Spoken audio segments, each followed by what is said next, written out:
I decided to start dating and started dating and learned a lot and found out that I didn't know a heck of a lot about dating since I hadn't dated since I was in high school.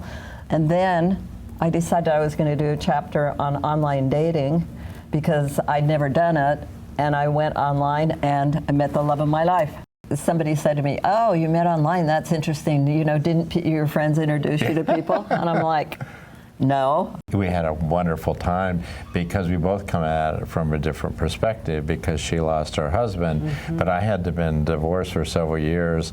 I wasn't honestly thinking of it as exactly a person. I was thinking of it as data for the online dating chapter because there are many. I was merely data. A big one for me, frankly, was, am I ready to date? I always advise people, if you've had a loss, and I would say the same thing if you've had a divorce, any kind of a loss, that you try to get some support.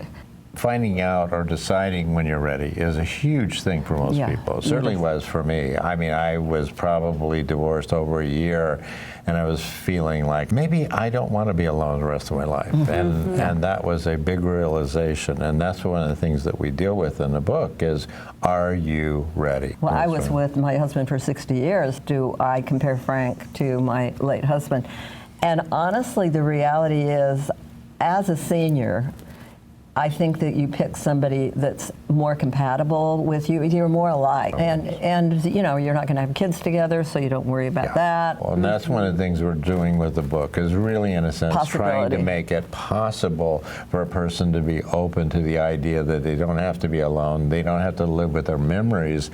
They can actually have a life after 60. I want to tell people that you're stronger than you think you are.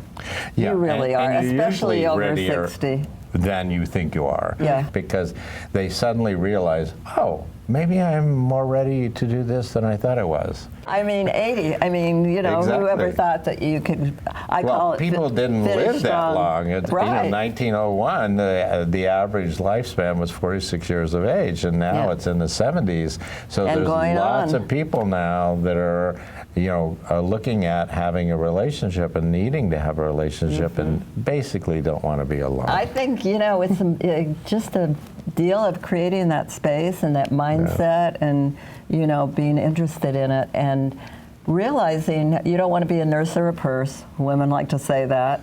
You know, I hear that from a lot of widows. And the reality is you can be smart about who you date. In a very safe, fearless way.